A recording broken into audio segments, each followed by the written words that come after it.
The chill of October bit at Liesl's cheeks as she hurried down Parkstrasse, her worn leather satchel clutched tight. It was 1958, and Bad Nauheim, her sleepy spa town in Germany, had been buzzing like a beehive since American soldiers arrived. But one soldier in particular had turned their quiet world upside down. Elvis Presley. Liesl was only 16, with braids the color of wheat and eyes the shade of a summer sky. She wasn't the kind of girl who chased celebrities. She spent her days helping her mother in their small bakery, kneading, dough-shaping pretzels, and dreaming of a future where she might travel beyond the cobblestone streets of her hometown. But even Liesl couldn't ignore the phenomenon that was Elvis. His music, though rarely heard on German radio, had trickles across the Atlantic, carrying with it a raw energy that was unlike anything she'd ever known.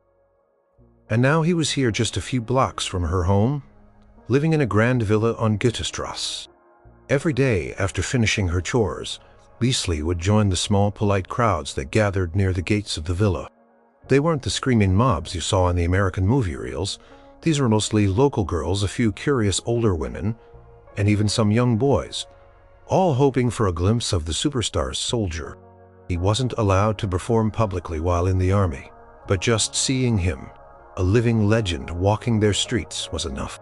Liesl watched him, not with the infatuation of some of the others, but with a quiet sense of wonder.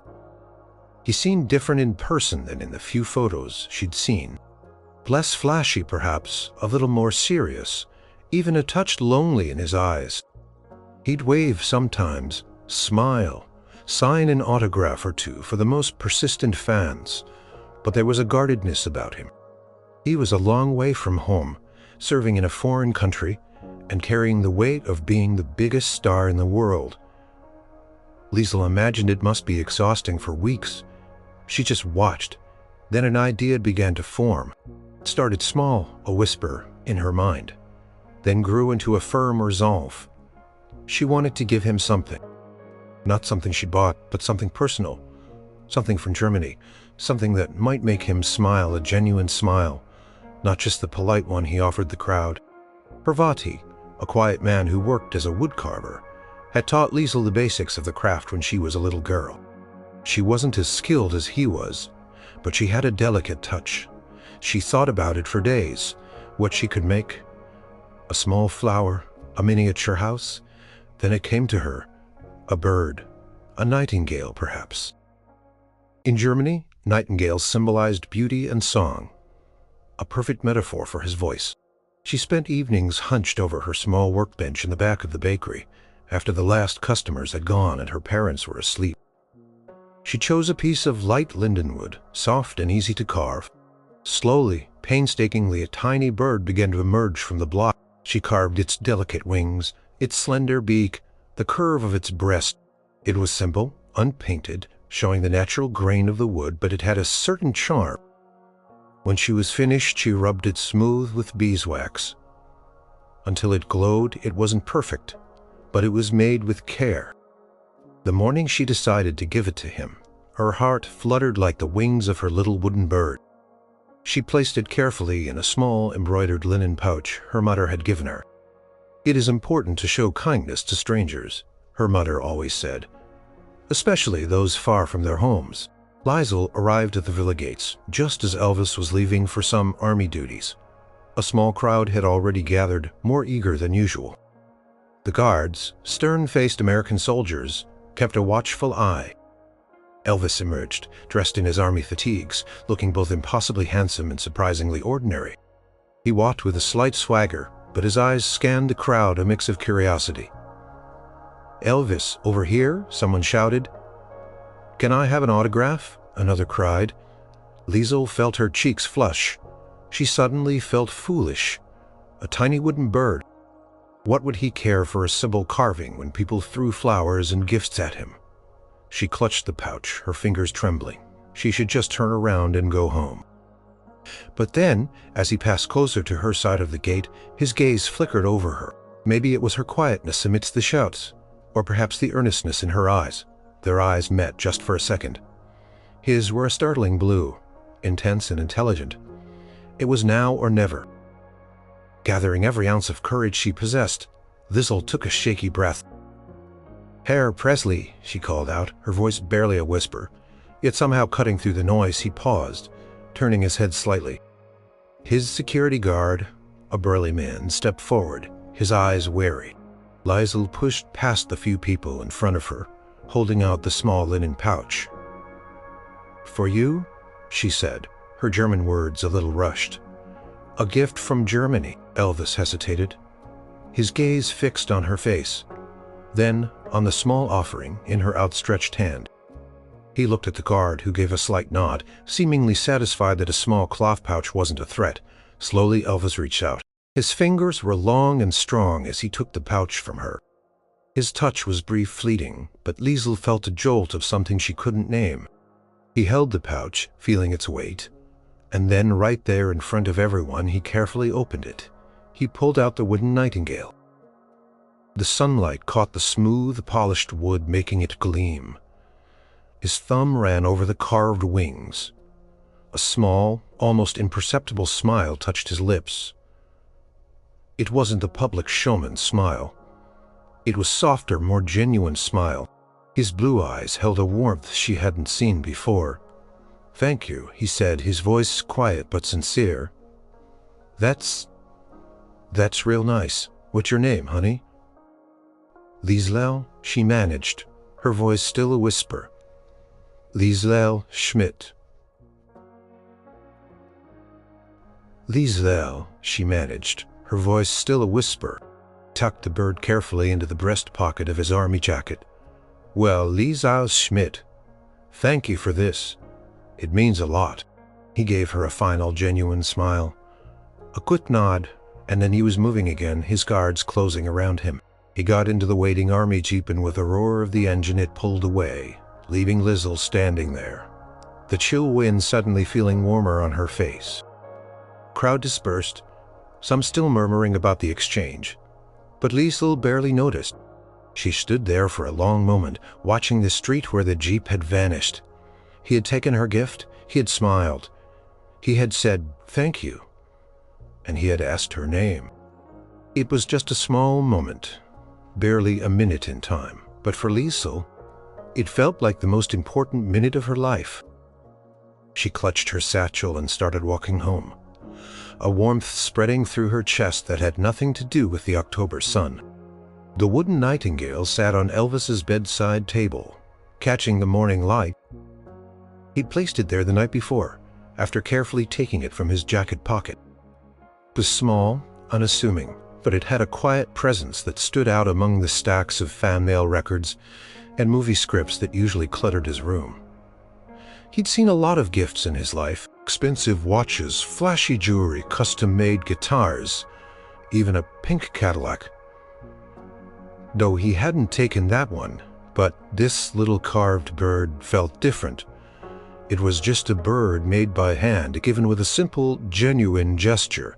He thought about the girl Liesl, her wheat-colored braids, her serious blue eyes, the way her cheeks had flushed when she spoke. She wasn't like the screaming fans, the ones who tugged at his clothes and demanded his attention. She had just offered the gift quietly, respectfully. Life in the army was a strange mix for Elvis.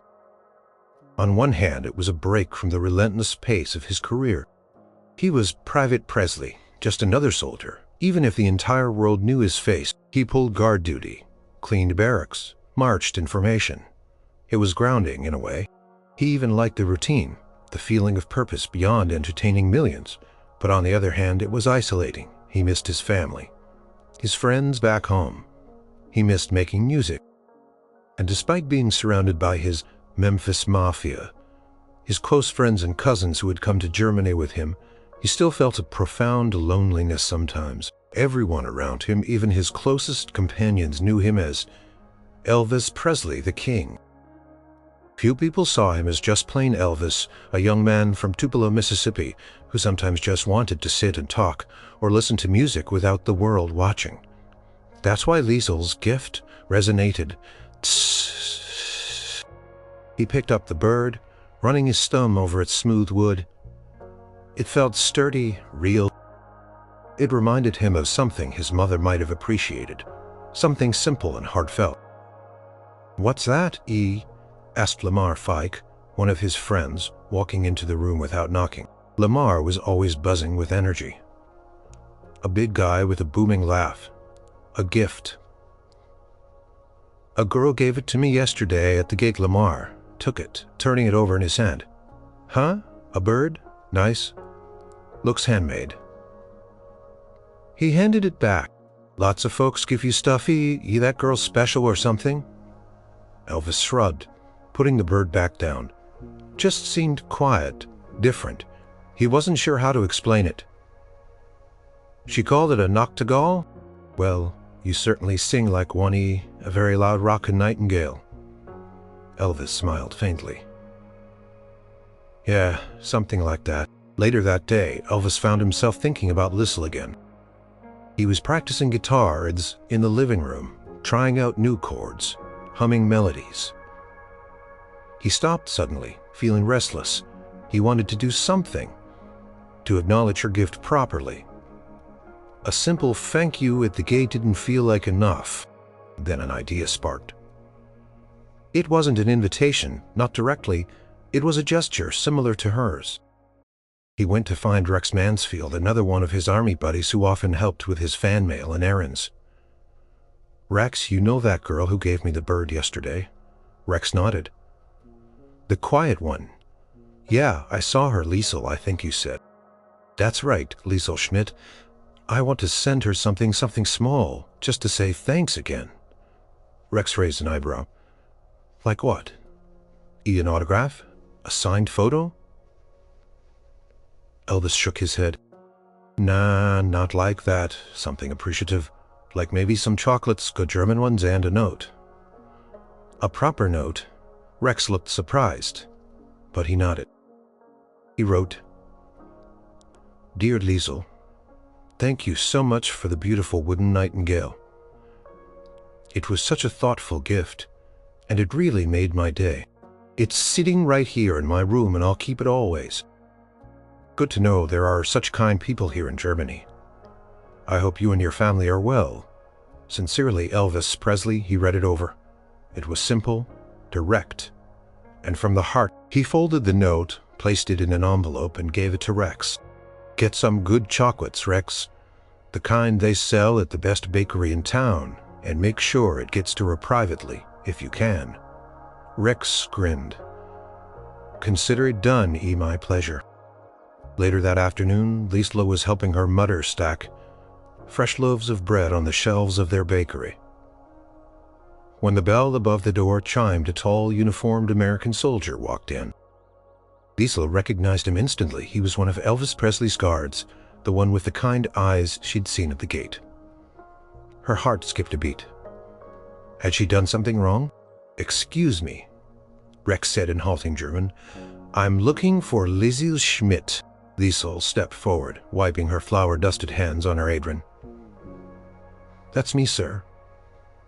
Rex offered a small, polite smile. He held out a small, neatly wrapped box of chocolates in an envelope. "This is for you from Mr. Presley." Liesl's mother, who had been watching cautiously, gasped softly. Liesl's hands trembled as she took the gifts. The box of chocolates was from the finest shop in Bad Nauheim, the kind her family only bought for special occasions. And the envelope, it had her name written on it in clear, masculine handwriting. "He wanted to thank you again for the bird," Rex explained. "He really liked it, said it meant a lot." Liesl could only nod. "Well then," Rex said, seeing her stunned expression. "Have a good day, Liesl." Her eyes scanned the words, his words. He had written to her. He had called her gift beautiful. He had said he would keep it always. A flush of warmth spread through her. It wasn't just a thank you. It was a personal acknowledgement. It was a connection. She looked at the chocolates, then back at the note. It felt like a small, precious secret, a quiet acknowledgement that reached across the divide of fame and language. This wasn't just a celebrity. This was a person who had seen her and appreciated her small gesture. And for Liesl, that meant everything. Liesl read the note from Elvis almost a dozen times that evening until the words were etched into her memory. It really made my day. I'll keep it always. The phrases spun in her head warm and comforting like her grandmother's old knitted shawl. The box of chocolates sat on their kitchen table, a silent testament to the extraordinary event. Her mother kept marveling at them, insisting they save them for a special occasion, though Liesl snuck one or two when her parents weren't looking. Savoring the rich, dark chocolate. The note and the chocolates were the talk of the bakery for days. Customers whispered about it, asking Liesl to confirm the rumors. She kept her answers simple, downplaying the excitement, mostly because she still couldn't quite believe it herself. But inside, a quiet hope had bloomed. Maybe this wasn't just a one-time thing, maybe a week passed, then another. Liesl still went to the gates of the villa sometimes, but she didn't push forward, just watched from a distance.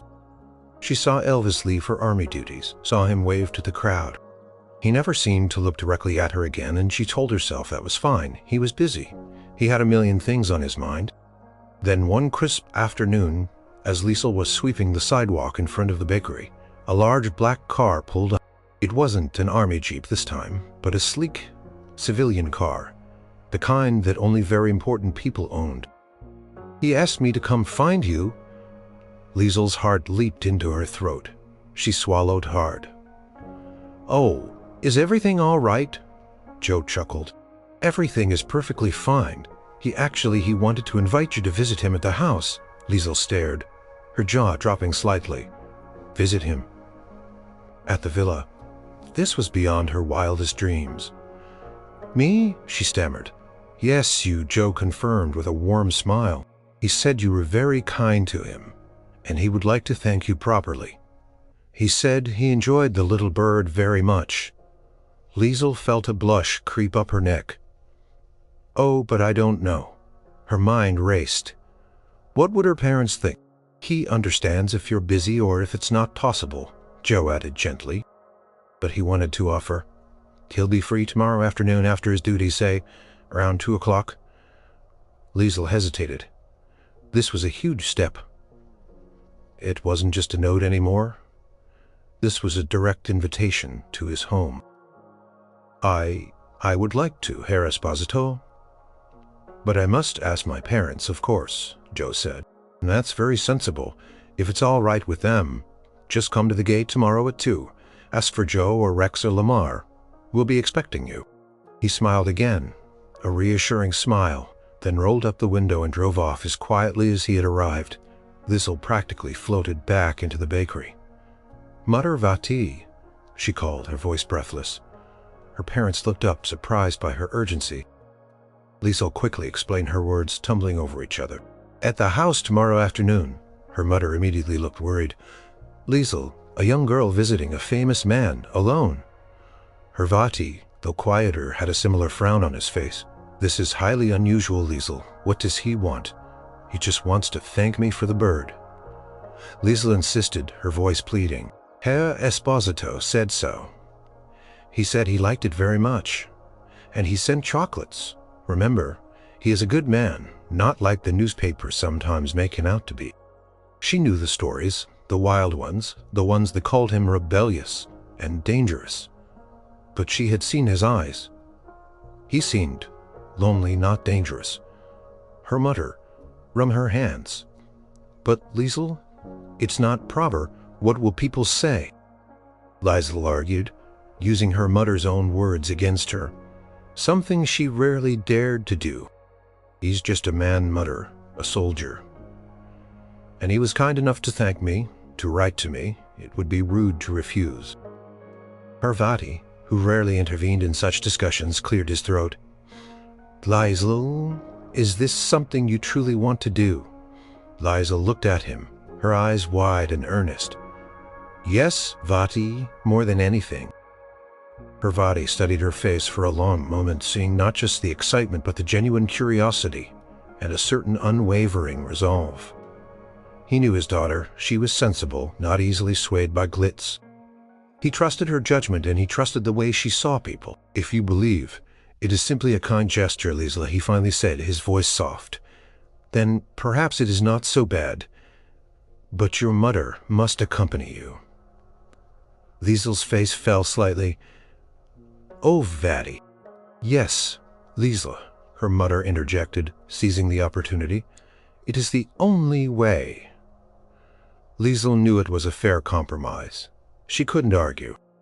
All right, she conceded, though her disappointment was clear. Mother can come. Her mother's expression softened. We will go then, but we must be very proper. No talking too much, no asking for anything, just a polite visit. Liesl nodded eagerly. Of course, Mother. The next morning was a whirlwind of preparations. Liesl tried on 3 different dresses before settling on her best one, a simple blue dress her mother had sewn for church. She brushed her braids until they shone and polished her good leather shoes. Her mother, equally flustered, fussed over her own appearance, choosing a sensible dark skirt and blouse. Remember your manners, Liesl, her mother cautioned again as they walked towards Goethestrasse. Do not stare, do not speak, unless spoken to, and do not, under any circumstances, ask for an autograph or a photograph.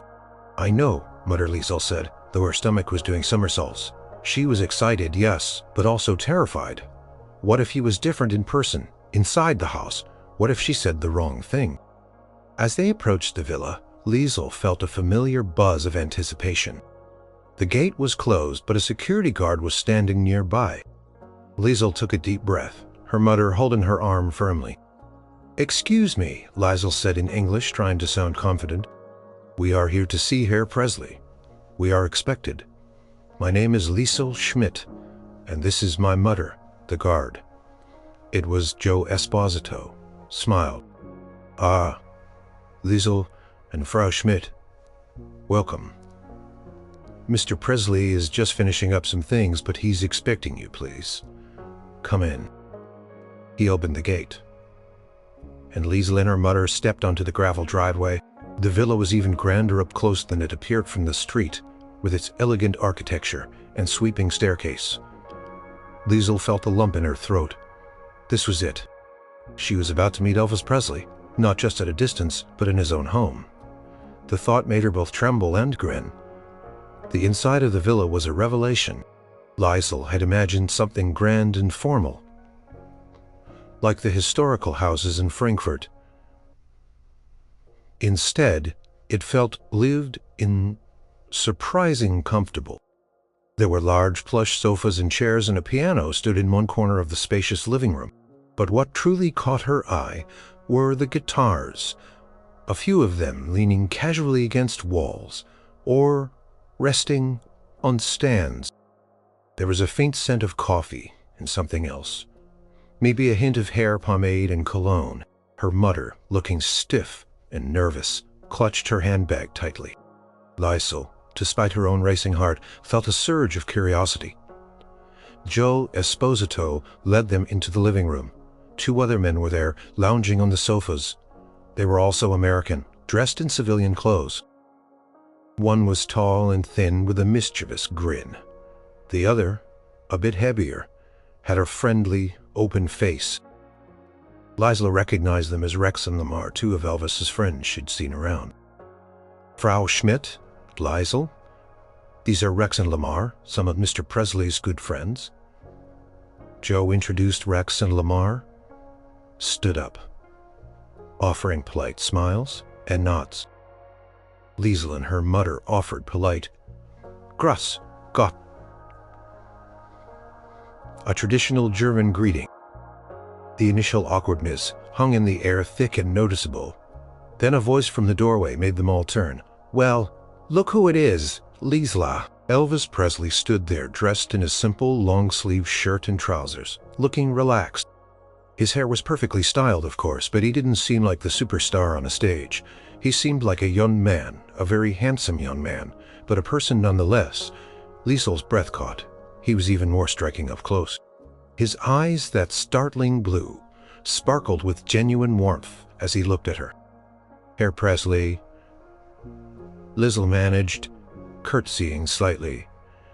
Just as her mother had taught her, her mother gave a deeper, more formal curtsy. Please "Call me Elvis," he said, stepping forward. "Thanks for coming. And it's good to meet you, Frau Schmidt." He shook her mother's hand as well, his charm immediately putting her a tiny bit more at ease. "Thank you for inviting us, Herr Presley," Liesl's mother said, her voice still a little tight.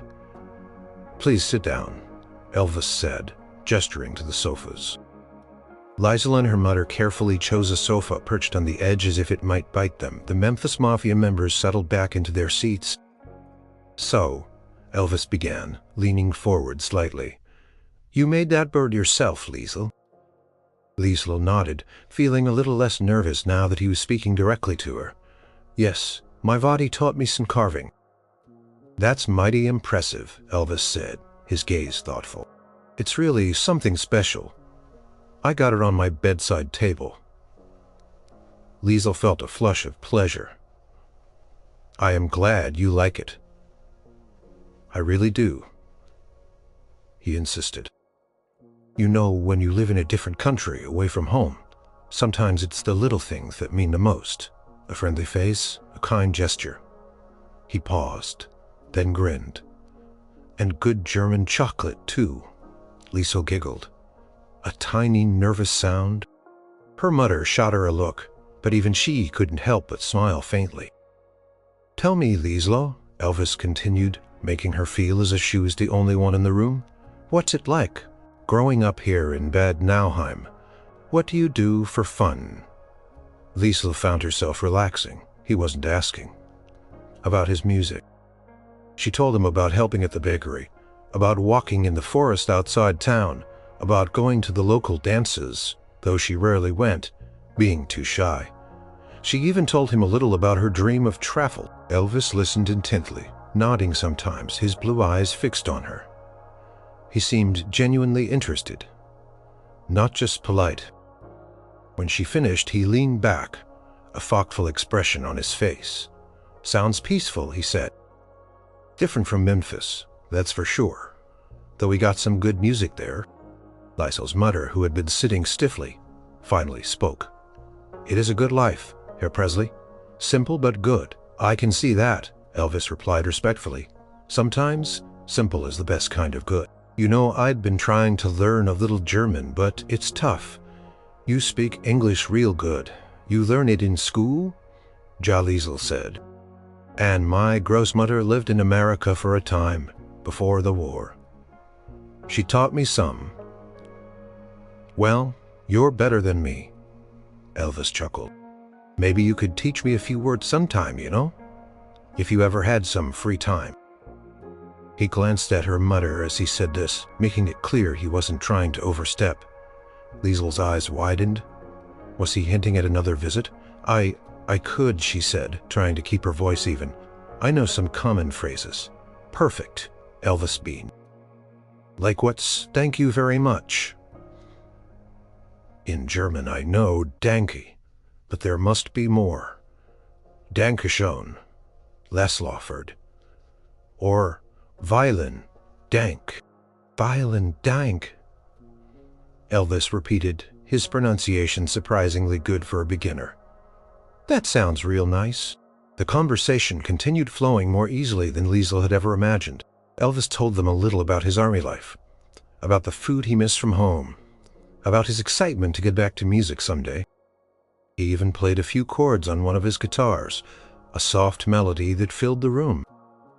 Liesl's mother seemed to visibly relax, even offering a small smile when Elvis told a funny story about trying to learn to march in step. It wasn't an interview or a fan encounter, it was just conversation, a group of people talking, sharing stories. Liesl found herself laughing, genuinely comfortable for the first time since she'd walked through the gates. She saw Elvis, not as the unreachable star, but as a young man, perhaps a little lonely, certainly kind and surprisingly down to earth. He had a deep laugh and a genuine interest in others. After what felt like both minutes and hours, Liesl's mother politely announced it was time for them to leave. "We thank you for your hospitality, Herr Presley," she said, rising from the sofa. "It was my pleasure, Frau Schmidt," Elvis said, standing too. He turned to Liesl. "It was real good to meet you, Liesl. Thank you again for the bird, and for the German lesson." He winked. "Maybe we can do it again sometime." Liesl felt a warmth spread through her. "I would like that very much, Elvis," she said, using his first name naturally for the first time. He walked them to the door, and Joe Esposito escorted them back to the gate. As they walked home through the fading afternoon light, Liesl's mother squeezed her arm. "He's very charming, Liesl, and polite. Not at all what the papers say." Liesl just smiled. She knew she had seen it herself beyond the gate, beyond the fame. She had seen a glimpse of the real Elvis, and it was even better than she could have imagined. The invitation had opened a door, not just to the villa, but to a new kind of friendship. After that first visit, Elvis did indeed invite Liesl back. Sometimes it was once a week, sometimes twice, depending on his army schedule. Her mother still insisted on accompanying her, and Liesl didn't mind. Her mother seemed to enjoy the visits too, slowly warming up to Elvis and his friends. Their visits were always simple, centered around conversation and quiet companionship. Elvis rarely spoke about his fame or his music career, unless Liesl asked, and even then he spoke with a casualness that suggested he preferred to talk about other things. He seemed more interested in her life, her family, and the quiet traditions of Bad Nauheim. "So Liesl," Elvis would say, leaning back on the sofa, a guitar often resting on his lap, "tell me more about this Fasching you Germans celebrate. Is it like a big party?"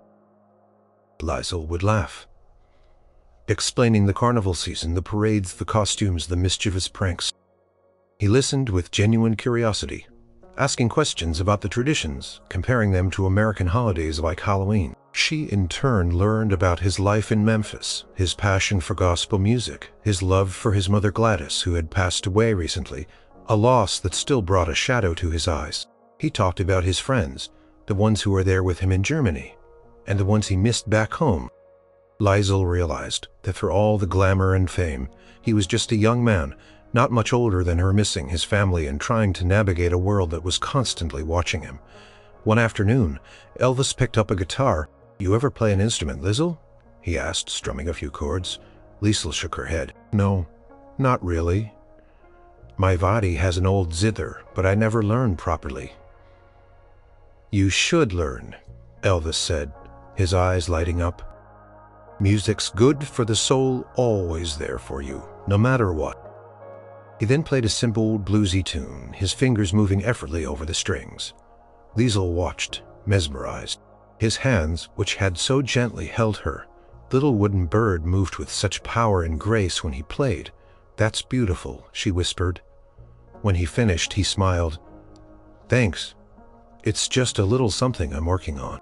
He seemed to be constantly humming, trying out melodies, even when they were just talking. Music was clearly woven into the very fabric of his being. Sometimes Rex or Lamar or Joe would join them. They were like older brothers to Elvis, protective and loyal. They would tell jokes, share stories, and create a comfortable, relaxed atmosphere. Liesl and her mother were always offered refreshments, coffee, lemonade, and sometimes, to Liesl's delight, peanut butter and banana sandwiches, an unusual but surprising delicious American treat. Elvis insisted she try one day. Liesl decided to bring Elvis a gift in return. She knew he had everything, but she wanted to give him something that spoke of their growing friendship. She carefully baked a batch of traditional German Christmas cookies, Lebkuchen shaped like stars. When she presented them, Elvis's face lit up. "Liesl, you made these. They look fantastic." He immediately took one, biting into it with a pleased hum. "Man, these are good. Just like home, only German style." He shared them with his friends, and they were gone in minutes. "You know," he said, crumbs on his lips, "you're always bringing me a piece of home. Liesl makes me feel less homesick." Liesl felt a warmth spread to her chest. It was a simple compliment, but it meant so much. The conversations ranged from light-hearted banter about local customs to deeper discussions about life, dreams, and the strange twists of fate. Elvis, for all his fame, seemed surprisingly vulnerable sometimes. He talked about the pressures, the constant demands on his time, the feeling of being in a goldfish bowl. He spoke about missing the simple things like walking down a street without being mobbed, or just driving his own car. "Sometimes I just want to be regular," he confessed one afternoon, staring out the window at the quiet street. "Just Elvis, not the king. Just a guy." Liesl nodded, understanding. "Here in Bad Nauheim you are just a soldier, Herr Presley." "No," he turned, a small smile playing on his lips. "Yeah, I guess so. And that's nice, real nice." Liesl always left the villa feeling lighter, happier. Her conversations with Elvis were a small oasis in her predictable life. She felt a genuine connection, a bond built on shared moments of honesty and quiet understanding. He didn't treat her like a fan, but like a peer, a friend. Her mother, initially wary, had grown quite fond of Elvis. "He is a very respectful young man, Liesl," she would say on their walk home, "and so polite. And his friends are nice, too." The fears had dissolved, replaced by a quiet appreciation for his kindness. One cold afternoon, as Liesl and her mother were preparing to leave, Elvis walked them to the door. "Liesl," he said, his voice a little softer than usual, "thank you for coming today. It means a lot to me that you take the time to visit." "It is my pleasure," Elvis Liesl replied, meeting his gaze. "I enjoy our talks very much." He nodded, a slight, genuine smile on his face. He extended his hand in firm. It was a simple handshake, a gesture of parting. But in that moment, Liesl felt the full weight of their blossoming friendship. It was a friendship built on quiet understanding, shared laughter, and simple pleasures, a precious bond forged in the most unexpected of circumstances. As the weeks turned into months, Liesl began to see more deeply into the world. Elvis inhabited. Beyond the comfortable living room of the villa, there was a constant hum of activity, a steady stream of people. Managers, army officers, photographers, reporters, trying to get a scoop. She started to understand the immense pressure he was under, even while serving in the army. One day, Liesl and her mother arrived to find the villa in a bit of a frenzy. A group of American reporters, alerted by who knew what, had gathered outside the gate, snapping photos and shouting questions. Joe Esposito and Rex were doing their best to keep them at bay. But the air inside was thick with tension. Elvis, though putting on a brave face, looked tired. He had just finished a long day of army exercises. His usual easy smile was strained. "I'm sorry about this, Liesl," he said, gesturing vaguely towards the window where the flashes occasionally went off. "It's just sometimes they don't give you a minute's peace." Liesl nodded, feeling a pang of sympathy. "It must be difficult." "Difficult is one word for it," he sighed, running a hand through his hair. "You know, before I came into the army, it was like this. All the time, everywhere. Sometimes I couldn't even go for a drive without a whole parade of cars following me." Liesl imagined it, and a shiver went down her spine. It sounded exhausting, like living in a cage, albeit a golden one. "And now, even here in the army, it's still like this," he continued, his voice a little heavier. "They want to know what I'm eating, what I'm doing, who I'm seeing. Every move I make, it's analyzed, it's on the front page. Sometimes I just want to hide under a rock." He gave a wry, humorless smile.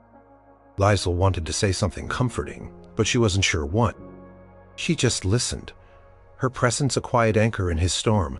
"It's funny," he mused, looking at the carved wooden nightingale that still sat on the mantelpiece where he had moved it.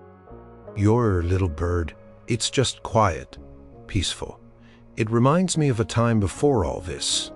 It is a symbol of song, though," Liesl said softly. "Of beauty and sound. Perhaps it also reminds you of the good parts of your gift." Elvis looked at her, his blue eyes softening. "You always know what to say, Liesl. You really do." He managed a more genuine smile this time. "That's why I like having you around. You don't ask for anything, you just understand." Liesl felt a warmth spread through her. To be understood by someone like him felt incredibly special. Another time, Elvis seemed particularly down. He was quiet, distracted, often staring off into space. Liesl's mother, ever observant, noticed too. "Is everything all right, Herr Presley?" her mother asked gently. Elvis sighed. "Just a bit homesick, Frau Schmidt, missing my family. My dad back in Memphis, it's a long way from here." Liesl thought of her own family, of the familiar smells of her mother's baking, her Vati's wood shavings. She understood it must be hard to be so far from your loved ones. "It is," he admitted, his voice low. "And sometimes I just wonder if I'll ever be able to go back to being normal. After all this, after the army, when I go back to making records and movies, will I ever just be able to have a quiet life?" He didn't have an answer. She couldn't predict the future for him, but she could offer comfort. "Perhaps normal is just different for everyone, Elvis," she said, her voice gentle. "Maybe your normal will be a life where you make music and share it with the world, but you also find moments of peace, like here, like with your friends, like our visits." He looked at her truly, looked at her, and a flicker of hope seemed to cross his face. "Yeah," he said, nodding slowly. "Yeah, maybe you're right, Liesl." He often sought out Liesl's quiet company when he felt overwhelmed. She didn't demand anything from him, didn't try to solve his problems, but simply listened. Her steady presence, her genuine kindness, and her ability to see beyond the famous persona seemed to ground him. One evening, after the day's duties and the constant stream of calls and demands, Elvis found himself alone pacing his room. He picked up Liesl's wooden nightingale, turning it over in his hand. It was such a small thing, yet it held such meaning for him. It was a reminder that even in the midst of chaos there was beauty and kindness and simple, real connection. He thought about Liesl, her quiet strength, her clear eyes. She saw him, not the legend, but the man. And that was a rare and precious gift. He knew his time in Germany was limited, that soon he would be discharged and returned to his dazzling, demanding life. But he also knew that the friendship he had found with Liesl was something he would carry with him, a quiet solace in the whirlwind that was his world.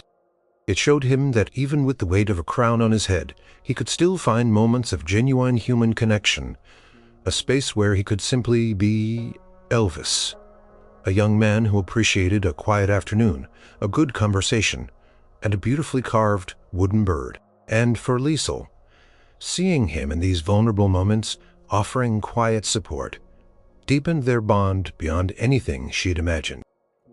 It wasn't just a friendship with a celebrity. It was a connection with a person, a soul, who needed understanding just like anyone else.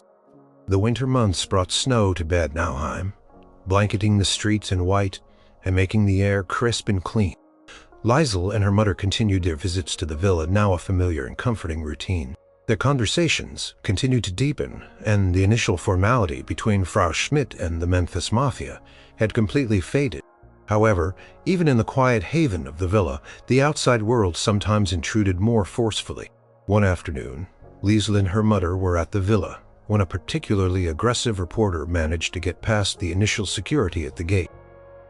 He was loud, insistent, pushing his way onto the property, shouting questions about Elvis's private life, his rumored romances, trying to provoke a reaction. Elvis, who had been relaxed moments before, stiffened, his jaw clenched, and his eyes, usually warm, hardened. His friends immediately moved to intervene, but the reporter was persistent, shoving a microphone towards Elvis's face. "Mr. Presley, is it true you're seeing a German girl? Is there a romance blossoming while you're serving your country?" the reporter shouted, clearly trying to get a scandalous headline. Liesl froze. Her mother's hand flew to her mouth, her eyes wide with alarm. This was exactly what they had feared. The public speculation, the gossip, the twisting of simple friendship into something. It was not. Elvis's face was a mask of controlled fury. He took a step forward, his voice low and dangerous. "That's none of your business, mister, and you're trespassing. Get off my property." The reporter just grinned, clearly enjoying the reaction. "Just trying to get the facts, Mr. Presley. The fans want to know." Liesl felt a wave of nausea. She was just a friend, a young girl. "Rex, Joe," he said, his voice calm now, though still firm. "Get this man off the property now." His friends moved quickly, firmly escorting the reporter away, who continued to shout insults as he was pushed back through the gate. A heavy silence fell on the living room. Liesl felt terrible. She felt like she had somehow caused this just by being there. "Lie slow," Elvis said, his voice gentle. He came over and sat beside her on the sofa, something he hadn't done before in front of her mother. "I'm so sorry. I should have been more careful." Liesl shook her head. "It is not your fault, Elvis." "It is. It is the price you pay for being you, I suppose." She looked at him, her eyes earnest. "But I did not mean to cause trouble." "You didn't cause any trouble, honey," he said softly, his blue eyes filled with genuine regret. "Never. That's just how some of them are. They want a story no matter what. But you and your mother, you're my friends. That's all. This is—" He looked at Frau Schmidt, who nodded a silent acknowledgement of his words. Liesl felt a profound sense of relief. He wasn't upset with her. He was protecting her. It deepened her respect for him. She saw the immense control it must take for him, a man used to adoration, to deal with such aggression, with restraint. Later that week, Liesl faced a different kind of challenge. A girl from her school, Helga, who had always been a little jealous of Liesl's quiet success, spread rumors about Liesl and Elvis. "She thinks she's so special going to the American's house," Helga scoffed to a group of girls in the market. "Probably wants to marry him and go to America. She's just a baker's daughter. What does she know about such things?" Liesl overheard it, and her cheeks burned. She wanted to confront Helga, to explain that it wasn't like that at all. But her mother had always taught her to rise above gossip.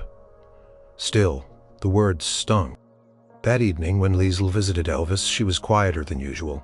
"Elvis, something on your mind, Liesl?" he asked gently. Liesl hesitated, then decided to tell him. She explained about Helga, about the rumors. "It makes me feel, I don't know, uncomfortable, as if I am doing something wrong." Elvis listened, his expression serious. When she finished, he reached out and gently patted her hand. "Liesl, you are not doing anything wrong. Not ever. Some people, they just don't understand genuine kindness. They only see what they want to see, or what makes a juicy story." He paused, his eyes thoughtful. "You know, people have said all kinds of things about me my whole life, bad things, made up things. It hurts, it really does, but you gotta learn to let it roll off you like water off a duck's back. You know the truth. I know the truth. Your mother knows the truth. That's all that matters. And the truth is, you're a good friend, Liesl. A real good one. And I appreciate you. Don't let anyone make you feel bad for that." His words were a steady hand in the storm of her adolescent anxieties. They weren't just words of comfort. They were words of wisdom. Drawn from his own difficult experiences, Liesl felt the tension in her shoulders. Ease. He understood. He truly did. "Thank you, Elvis," she said, her voice soft with gratitude. "That helps," he smiled, a warm, genuine smile that reached his eyes. "Anytime, Liesl. That's what friends are for. Right to help each other through the rough patches." In that moment, Liesl knew their friendship was something truly special. It wasn't just about the glamour of meeting a star.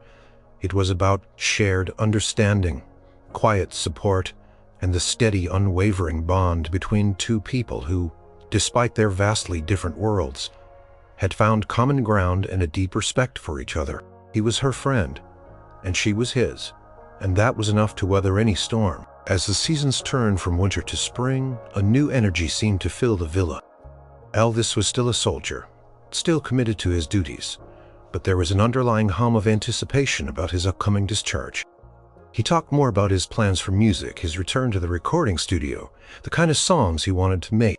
And Liesl, with her quiet observations, became an unwitting confidant. One afternoon, Elvis was in the living room strumming his guitar, lost in thought. Liesl and her mother were there quietly observing. He was humming a new melody, a bluesy, soulful tune that seemed to flow from him effortlessly. "That's beautiful," Elvis, Liesl said softly when he paused. He looked up surprised. She had been listening so closely. "Oh, thanks, Liesl. Just trying to put some new ideas together. Always gotta be creating, you know. Can't stand still." "It sounds like the river," Liesl mused, thinking of the gently flowing Nidda in Bad Nauheim, but also imagining the mighty Mississippi, which she knew ran near his home in Memphis. Flowing but strong, Elvis smiled, a thoughtful look on his face. "Yeah, the river. I like that. Never thought of it that way. It's got that ebb and flow, don't it?" He then played a faster, more upbeat tune full of rhythm and energy. "This one's got more of a beat for dancing. People like to dance right." Liesl nodded, remembering the lively folk dances at local festivals. "Oh yes, Germans love to dance. So do Americans," he laughed. "It's a universal language, music. Doesn't matter where you're from, a good beat makes you want to move." He seemed to thrive on their simple conversations, on the insights Liesl offered, even if they weren't about music theory or complicated arrangements. She listened, truly, listened and offered honest, genuine reactions. She wasn't trying to impress him, she was just sharing her feelings. One day, Liesl felt brave enough to share a piece of her own culture's music. "Elvis," she said, a little shyly, "my Vati sometimes sings an old German folk song. It is very simple, but it is beautiful. About a nightingale." Elvis's eyes lit up. "A nightingale like the bird you gave me. Tell me about it." "Man, that's powerful, Liesl. That's really something." He'd picked up his guitar. "Can you hum the melody again, slow?" Liesl hummed the simple, haunting melody. Elvis tried to pick it out on his guitar. His brow furrowed in concentration. He played it a few times, getting the notes right, then adding a little bluesy flourish at the end. "That's beautiful, Liesl," he said, a genuine appreciation in his voice. "Reminds me of some of the old hymns my mama used to sing. Simple, but with deep meaning." He continued to hum the tune, experimenting with different chords, seeming inspired. It was a small moment, but for Liesl it was profound. To share her culture's music with him and for him to appreciate it so genuinely felt like a true connection. It was a bridge between their two worlds. Their conversations often drifted to the future. Elvis would talk about the movies he was planning to make when he got back to Hollywood, the records he wanted to cut. He spoke with a renewed passion, a spark in his eyes that Liesl hadn't seen when he was bogged down by homesickness or reporters. "I want to try new things, Liesl," he'd say, his voice full of excitement. "Not just the rock and roll, maybe some ballads, some gospel stuff that really means something." Liesl would listen, offering words of encouragement. "I am sure whatever you do, it will be wonderful, because it comes from you. You always believe in me, don't you?" he'd say, a soft smile on his face. "Of course," Liesl would reply simply. "You are Elvis Presley, and you are a good friend." He seemed to thrive on her quiet, unwavering support. She wasn't asking him for anything. Not fame, not money, just his genuine self. That was the real gift she offered him. As spring turned into summer, the talks about his discharge became more concrete. Elvis's mood was a mix of eagerness and melancholy. He was excited to go home, to return to his music, but he would miss the quiet moments, the simplicity of his army life, and the new friends he had made. One sunny afternoon, Liesl and her mother were having lemonade on the villa's patio. Elvis was unusually quiet, looking out at the garden. "You are thinking about going home, aren't you?" Liesl asked gently. He nodded. "Yeah. It's getting closer every day. March of '60 feels like a lifetime away, but it'll be here before I know it." He turned to her, his gaze serious. I'm gonna miss this, Liesl. I mean it, coming here talking with you and your mother. It's been a real comfort. A piece of peace in all the craziness. Liesl felt a pang in her heart. Her life had been changed by his presence, by their unexpected friendship. We will miss you too, Elvis, she said, her voice a little thick. More than you know. He reached out and squeezed her arm lightly. I know, but hey, it won't be forever. Right. We'll stay in touch. You gotta promise me you'll write, and I'll write back. Maybe one day you can even come visit me in America. See Memphis. Liesl's eyes widened. Visit him in America. It was a wild, fantastical thought, but the way he said it, it sounded almost possible. I would like that very much, Elvis, she said, a hopeful smile blooming on her face. The rhythm of their friendship, forged in quiet moments and genuine conversations, had created a bond that felt strong enough to withstand distance and time. Liesl knew that even when he was thousands of miles away, a memory of his quiet intensity, his booming laugh, and his sincere kindness would stay with her. A melody playing softly in her heart. And she hoped deep down that a small piece of Liesl, the German girl with the carved wooden nightingale, would always stay with Elvis too. The air in Bad Nauheim began to hum with a different kind of energy as winter approached once more. But this time it wasn't just a cold. It was the knowledge that Elvis Presley's time in Germany was rapidly drawing to a close. March 1960 loomed, a date filled with both excitement for him and a quiet sadness for those who had come to cherish his presence. Elvis himself was a whirlwind of emotions. Liesl noticed it during their visits. He was often distracted making calls, meeting with his colonel, discussing contracts and movie scripts. The peaceful atmosphere of the villa, which had once felt like a sanctuary, was now frequently disrupted by the buzz of his impending return to superstardom. It's like a different kind of army now, Liesl, he joked one afternoon, gesturing vaguely towards the telephone that seemed to ring constantly. The army of Hollywood and Nashville, always on the move. Liesl would listen, her heart feeling a little heavier with each passing week. She understood his excitement. He was going home, back to what he loved. But she also knew that the quiet, simple friendship they had forged would be challenged by the vast ocean that would soon separate them. You'll be very busy, Elvis, she ventured one day, sensing his divided attention with all the records and movies. He looked at her, his eyes softening. Yeah, I will. But I won't forget the good times here, Liesl, or the good people. He paused, his gaze meeting hers. You think I'll change, don't you? Go all Hollywood on you. Liesl shook her head quickly. No, never. You are too kind for that. He smiled, a genuine, heart-tilt smile. Liesl asked one day, a hopeful note in her voice. You bet I will, Elvis promised, his voice firm.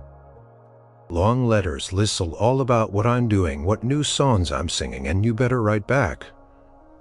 Tell me about Bad Nauheim. About the bakery, about everything. She imagined writing to him, the superstar. From her quiet little town, it felt surreal, but also real. One afternoon, Elvis brought out a stack of records. Not his own, but records by other artists. American artists. You know, Liesl, he said, holding up a blues album. You've shown me a lot about Germany. I want to show you more about America. Through music, when I go, I want you to have these, so you can keep listening, keep learning. There were blues artists she'd never heard of, a country singer with a mournful voice, and even a jazz record.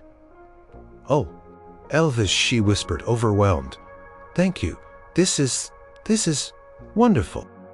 Just a little something to remember me by, he said with a wink. And to broaden your horizons, there's a whole world of music out there. As the days dwindled, the goodbyes began. Not just for Liesl, but for all the friends Elvis had made for the people of Bad Nauheim who had welcomed him. There was a farewell party at the villa, attended by a select few. Liesl and her mother were there, of course. It was a joyous yet undeniably bittersweet occasion. People laughed, stories were shared, but an underlying current of melancholy ran through the evening. Elvis made a point of spending time with Liesl. He pulled her aside from the crowd at one point. "You know, Liesl," he said, his voice quiet, "out of all the things I'm going to take with me from Germany, our friendship, it's going to be one of the most important." He looked at her, his blue eyes serious. "It's been real, you know, not like all the fuss and the cameras, just real." Liesl felt tears prick her eyes. "It has been real for me too, Elvis, more than you can know. And your little bird," he added, a soft smile on his face. "That little nightingale, it's coming home with me, gonna put it right on my dresser in Graceland to remind me." Liesl's heart swelled. The little wooden bird, carved with so much care, had truly found a home with him. The night of his final public appearance in Germany, a press conference and a farewell concert for the troops, Liesl didn't go. She preferred to remember him in the quiet intimacy of the villa, not surrounded by the chaos of his fame. She knew what he meant to the world, but she cherished what he meant to her. The final visit to the villa was just a few days before his departure. It was a short, poignant meeting. Liesl and her mother came, and it felt like saying goodbye to an old friend moving far away. "This is it then," Elvis said, a hint of sadness in his voice. "The last visit for now." "We will miss you very much, Elvis," her mother said, her eyes a little misty. "You know, Frau Schmidt," Elvis said, taking her hand, "you and Liesl, you've been like family to me here. You really have." Turned to Liesl, his eyes holding a depth of emotion she hadn't often seen. "Liesl," he said, his voice a little husky, "don't you ever forget me, all right? And don't you ever stop being you. You're special." He pulled her into a brief, warm hug, something he hadn't done before. Liesl felt his strong arms around her. The comforting scent of him.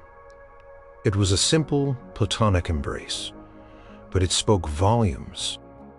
It was a thank you, a goodbye, and a promise all rolled into one. As they walked away from the villa for the last time, the cold wind nipping at their faces, Liesl looked back.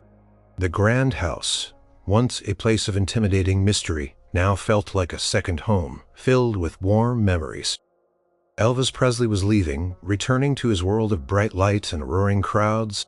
But he wasn't just leaving a town. He was leaving a part of himself, a piece of his genuine heart behind, with the German girl and her wooden nightingale.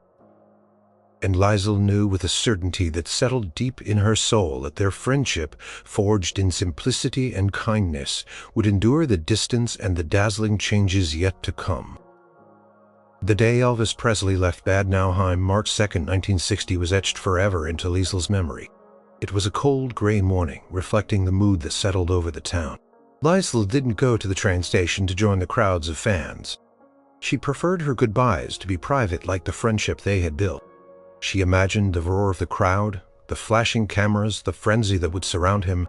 She knew he belonged to the world now, but a small, cherished part of him belonged to her and to Bad Nauheim. She stayed in the bakery, helping her mother with the morning baking. The scent of fresh bread and warm coffee filled the air, a familiar comfort, but her thoughts were 1,000 miles away, on a train, carrying a superstar soldier home. Later that day, news spread like wildfire through the town. Elvis had left. The villa on Goethestrasse would be empty again. Liesl felt a pang in her heart, a quiet ache that settled in her chest. Her life would return to its old rhythm, but it would never be quite the same. A week later, a thick white envelope arrived at the bakery, addressed to Fräulein Liesl Schmidt. Liesl recognized the handwriting immediately. It was from him.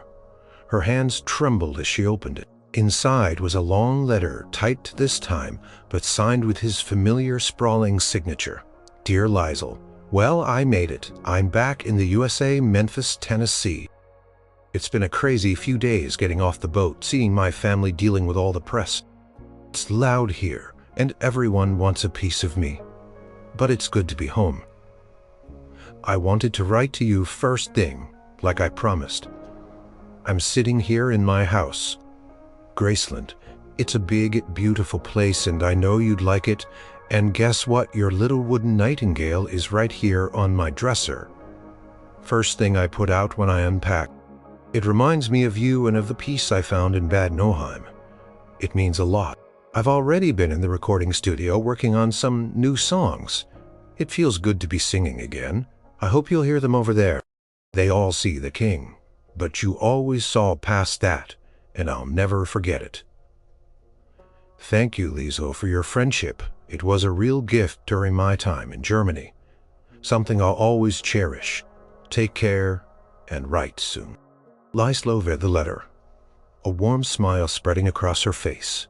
He hadn't forgotten. He had written first, just as he promised, and he valued their friendship. Truly valued it. The ache in her heart eased, replaced by a profound sense of gratitude and joy. She immediately sat down to write her reply. She told them about the bakery, about the arrival of spring, about the quiet town that missed him. She thanked him for the records, promising to listen to everyone. She wrote about her dreams, about how their friendship had inspired her, and so their correspondence began. Letters, sometimes typewritten from his busy life, sometimes handwritten, would arrive, filled with updates about his music, his movies, his tours, his life. And Liesl's letters, filled with the simple, charming details of her German life, would cross the ocean in return. Over the years, the letters became less frequent as his life grew increasingly demanding, and hers slowly changed. Too, Liesl grew up, found love, started a family of her own. But the connection, though less immediate, never truly faded. Every few years, a letter or a Christmas card might arrive, a tangible reminder of a unique friendship. Liesl kept all his letters tucked away in a special box alongside the newspaper clippings and the few photos she had. And in her heart, she kept the memories, the shared laughter, the quiet conversations, the genuine warmth in his blue eyes. The wooden nightingale, Elvis had said, sat on his dresser at Graceland. Liesl often imagined it there, a small piece of Bad Nauheim, a tiny symbol of the unexpected friendship that had blossomed between a German girl and the king of rock and roll. It was a friendship born of a simple, heartfelt gift, a connection that transcended fame, language, and oceans. It was a testament to the power of human kindness and to the enduring truth that even the most famous of men could find solace and understanding in the simplest of hearts. And Liesl, the baker's daughter from Bad Nauheim, would forever carry the warmth of that extraordinary friendship. A secret treasure, a heartwarming melody playing softly in her soul, proving that some bonds once forged last forever.